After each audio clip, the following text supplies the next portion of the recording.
Ce festival a eu lieu pour essayer de faire un grand moment dans l'année festif, hein, festivation. Et voilà, le fait de rassembler plusieurs musiques en 5 jours, et puis dans la volonté aussi de pouvoir, avec les adhérents, avec aussi les bénévoles, se regrouper à un moment donné clé et pouvoir faire une grande fête voilà, pendant l'année. Ce qui était la continuité aussi d'une programmation à l'année.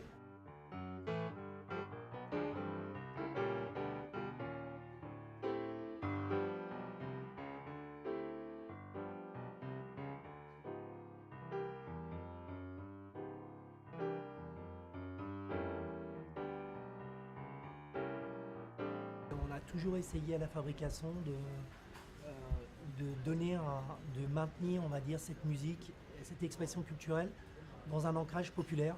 C'est peut-être une musique qui s'est un petit peu à un moment coupée de cette base, de son histoire. Et nous, ça a toujours été, on a toujours ça à cœur, de lier ça et aussi au niveau des luttes.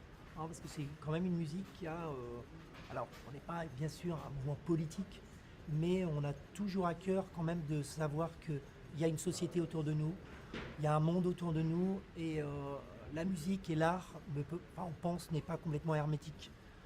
Voilà, même si chacun, il y a des domaines respectifs, mais voilà, on vit avec notre époque et on regarde le monde.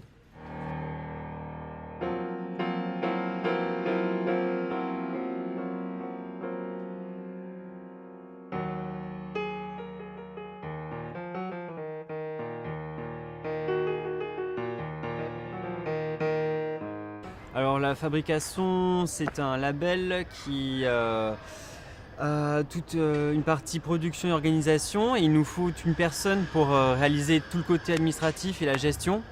Du coup, un emploi en CUI-CAE a été créé. C'est un emploi aidé par l'État qui permet aux associations, et comme dans la culture, de pouvoir créer de l'emploi et assurer un minimum de gestion et de professionnalisation de cette activité.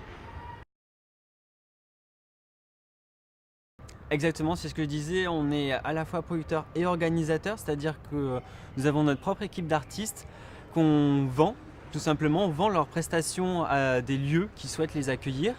Et donc on va vendre des projets soit comme des quartets, des trios, ou aussi bien des projets comme les bruits de la lanterne qui sont orientés jeune public. Donc ça c'est le côté producteur, on vend nos artistes. Et à l'inverse, on reçoit beaucoup d'artistes, donc on va recevoir plutôt des artistes moins connus du public, justement qu'on essaye d'aider, de continuer d'aider à apporter notre soutien pour les rendre visibles au public. Donc ça c'est le côté organisateur, on a toute une saison, un dimanche par mois, de octobre à avril, on reçoit des artistes et aussi bien pendant le festival en ce moment, au mois de mai. Alors voilà, tout à fait. On a nos artistes par exemple signés sur le label. Par exemple, il y en a un qui va le mois prochain enregistrer un album à New York, en même temps que pouvoir donner des cours comme des masterclass. Et aussi bien au mois d'août, un autre de nos artistes part en Chine faire une tournée. Donc c'est vrai qu'on est une toute petite structure, mais justement on se donne les moyens de pouvoir réaliser de beaux projets pour les artistes qui sont signés. Et à la fois, quand on reçoit les artistes, on fait tout notre possible, grâce à l'aide de l'État et des différents organismes comme la Spedidam, de pouvoir payer correctement les cachets des musiciens. Donc on essaye de proposer un accueil honnête et de pouvoir recevoir les musiciens dans de très bonnes conditions. C'est pour ça qu'aussi on paye des personnes pour la lumière, pour sonoriser, l'ingénieur son. Et donc on a beaucoup de chance de pouvoir rendre très professionnel tout cet accueil-là.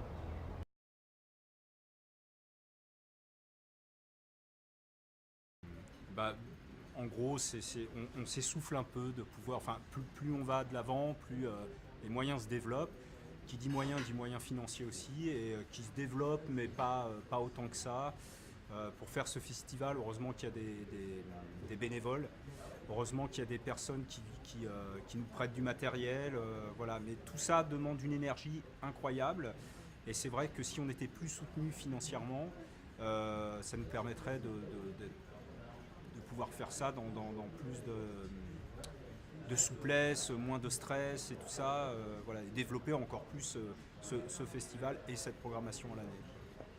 Oui, pour tout à fait aller dans le sens de Franck, peut-être aussi ce qui est compliqué, c'est qu'on est très peu autonome.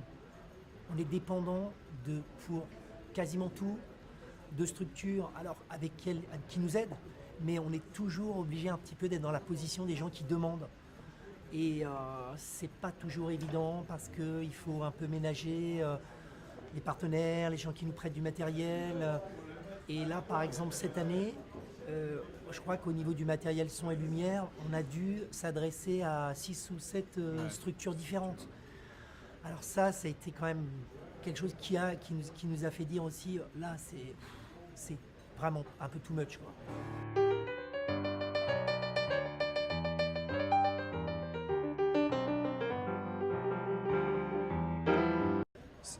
C'est en fin de compte, il faut voir que l'action qui est menée depuis des années, elle est de l'ordre presque quasiment professionnel. C'est-à-dire un endroit comme celui-ci, l'accueil qui est fait aux musiciens, la qualité des musiciens, ça fait la vitrine d'une commune, ça fait la vitrine aussi de l'Île-de-France, voilà, où il y a un endroit où par exemple les musiques improvisées peuvent s'exprimer, que le jazz est toujours là aussi.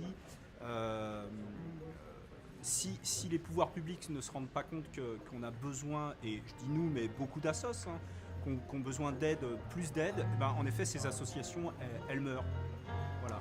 Et c'est les grosses structures très médiatisées, comme dans les suites de scène, c'est Haute-Seine, c'est la scène musicale, sur l'île Séguin. Alors, ça, on pourra en discuter. Nous, on n'est peut-être pas forcément contre ces projets. Mais par contre, ce qu'on dénonce, c'est ce qu'on regrette, c'est que ces projets sont très demandeurs et, on va dire, budgétivores. Et ça se fait au détriment des petites structures. Or, la culture, nous, on croit, c'est ce que je disais un peu tout à l'heure, on croit à la culture de quartier, à la culture de lien. Et ça commence justement dans les quartiers, ça commence ici. Et bien sûr, avec de la qualité. Mais imaginez qu'il faut forcément aller dans une grande salle prestigieuse pour écouter entre guillemets un bon ou un grand concert. Nous, on n'est pas sur cette ligne-là.